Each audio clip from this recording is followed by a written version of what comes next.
Joining us now on this Saturday is Bill Taylor, former U.S. ambassador to Ukraine. He's currently a distinguished fellow at the Atlantic Council. Ambassador, great to have you with us once again. And let's start with this attack and sort of how you see it in the broader sweep of what's been happening in this war over the last few months. I know that you were in Ukraine just a couple of months ago, and so much of what we've heard in recent weeks on this show is that Ukraine has gained the upper hand here, has had an advantage, has been pursuing more targets within Russia itself, in St. Petersburg and in Moscow. What does this latest round of attacks that we saw overnight tell you about the trajectory of this war? Well, David, this tells us that Putin is willing to fire at civilian targets, increase the number of these ballistic missiles that he fires into Ukraine, into the capital, but not just the capital. My sense is he's desperate to try to get the Ukrainians to quit, to surrender, to stop fighting, and they won't. As you say, I've been there many times over the past 4 years, and they are determined to last it out. They are determined to maintain their independence. So this is just the latest version of what Putin's trying to do. Ambassador, I do want to ask you, it can't be a coincidence that this larger attack comes right after we heard from the president, him backing away from that pledge to give Ukraine interceptors. We have some sound from the cabinet meeting I'm going to let you listen to. Now, we have not agreed to that. We're talking about it, but it's a hard thing to give away that kind of technology. That's basically being asked if they have agreed, which it seemed like that agreement was going forward, to let Ukraine license Patriot missiles. We had Republican Mike McCall on the show who said it was incredibly important, and he was going to fight with the White House, not only the White House, but the defense contractors if they were in the way. Why do you think the president has changed his mind on this, and how consequential is that to the conflict at this point?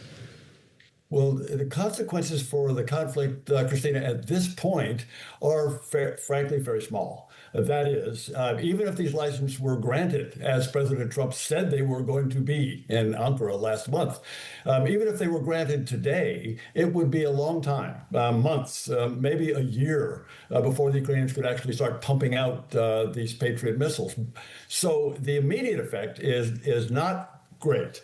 What should happen, what needs to happen, is other nations, as well as the United States, we should provide the Ukrainians with the missiles that exist right now.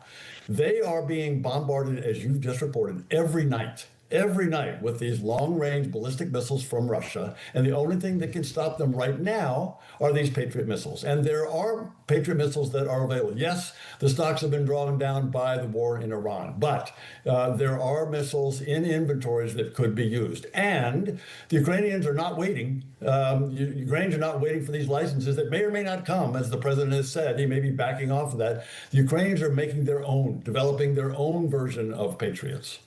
Just going to cite something else that's happened here over the last few hours. So we had those comments from President Trump, and then there was a post on X from President Zelensky about a conversation that he had with Vice President Vance by telephone, called it a good phone call. Quote, "We followed up on our recent meetings with President Trump in Washington, which was positive and productive, as Russia's air attacks on our country continue unabated. Air defense, specifically Patriot interceptors against ballistic missiles, remains a top priority."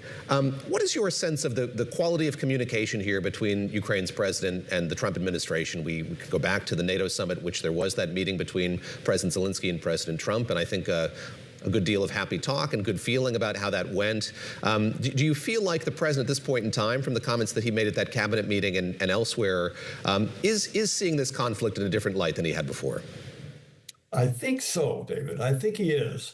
And I think the reason is President Trump recognizes that, as you've just reported, Ukraine is actually on the front foot. They have the initiative. They are pushing back on the Russians, firing deep into Russia with these long-range missiles that they make themselves, the long-range cruise missiles that they make themselves, as well as killing more Russians on the front line in Ukraine than the Russians can recruit. So the Russians are having difficulty on the battlefield. They can't defend themselves against the Ukrainian missiles, but the Ukrainians are vulnerable to these ballistic missiles, and they need those interceptors. They need the Patriot interceptors now, even while they develop their own.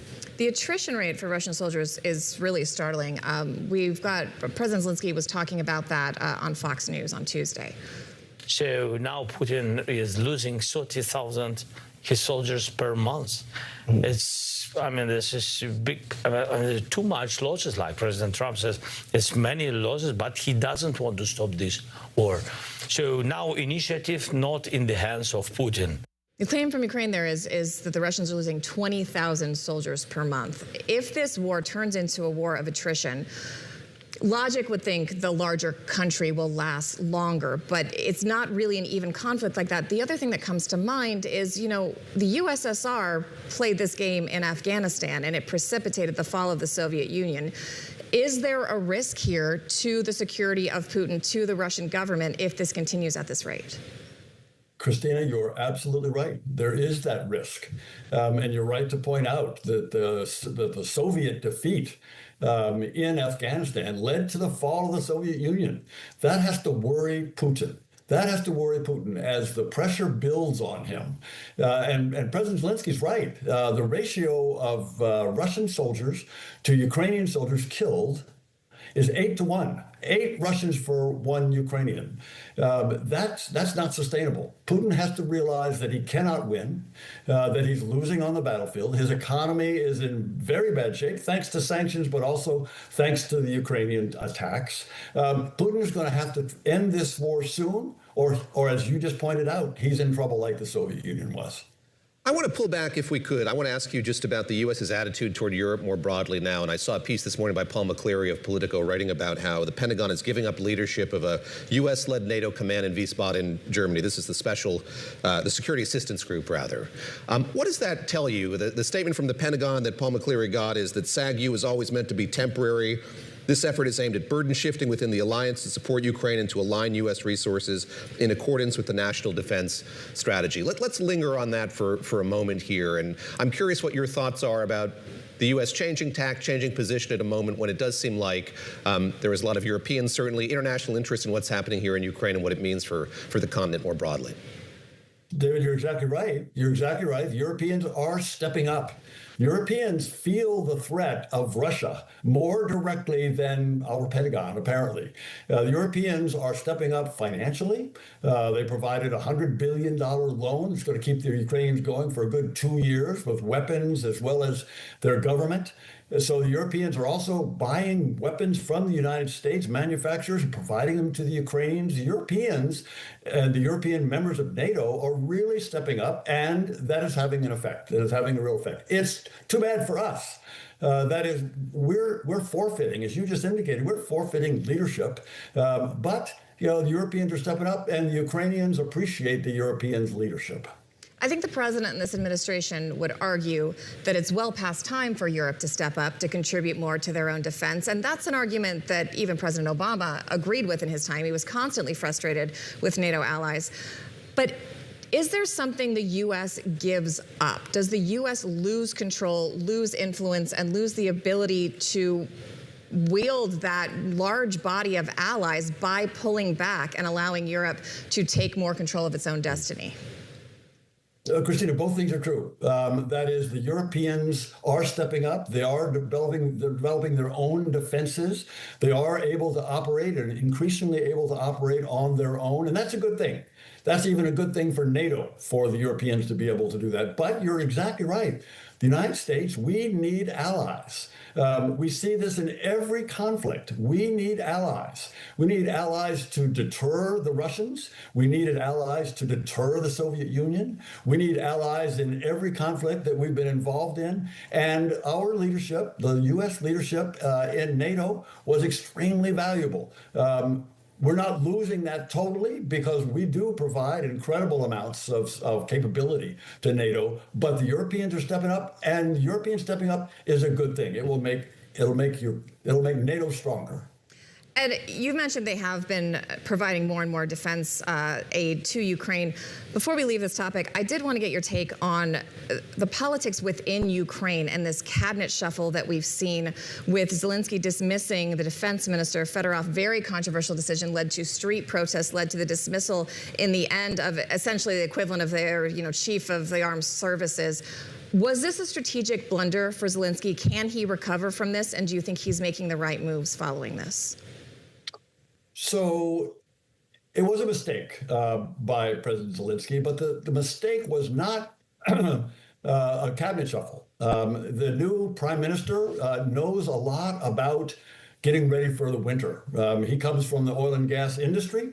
He knows how to prepare for the winter. The new Prime Minister, Goretzky, can bring a big benefit for Ukraine. On the military side, yes, Fyodorov, the young defense minister, now out of the job. And again, that was probably a mistake on the part of Zelensky. However, he rectified it right away. I mean, as you just said, the Ukrainians came to the streets and protested that. They really protested the leadership of the top general. And President Zelensky listened and replaced the top general with a new, younger general. And so I think on net, Ukraine is probably better off after this cabinet reshuffle, even with the change in the defense ministry. Bill Taylor, I want to get in a time machine here, go back to 2006. You were working with the quartet, you were working on Gaza and the effort to get Israel to disengage from that region, working with James Wolfenson on that, among others. What are you thinking as you read the latest posts from the president about the deal that he says his board of peace has brokered here, as you see the back and forth continuing here between Israel and the Palestinians about who would do what first and how this could come to pass? Do you read that news from the president as positive? Do you see it as indicating that there's any kind of deal in the offing here? What would it take? So there, you go back in history. That's a great question. Yes, we did some good work. Jim Wolfenson, may he rest in peace, did some very, very good work on getting the Israelis and the Palestinians to agree on the Israeli withdrawal from Gaza. And that was a success. It was very controversial, but they agreed, the Israelis agreed to withdraw from Gaza, and Jim Wolfenson and his team helped on that. That's what's necessary today, that kind of working with the Israelis and the Palestinians to come up with a formula which it probably includes a state for Palestine in order to get to a place where there's going to be peace in that region. Ambassador, given where Netanyahu is in the election cycle, given the viability of a Palestinian state at this time, I mean, people aren't even speaking like it's an option anymore. Is that a realistic goal at this point? And if not, what is the alternative? Christina, that's the problem. That's the problem. There is no alternative that anyone has come up with. There needs to be two states. Israel and Palestine. There need to be probably different leadership in both, and that's possible because the current leadership in both is not able to come up with this. But that's the end goal. That has to be the end point. There's not an alternative.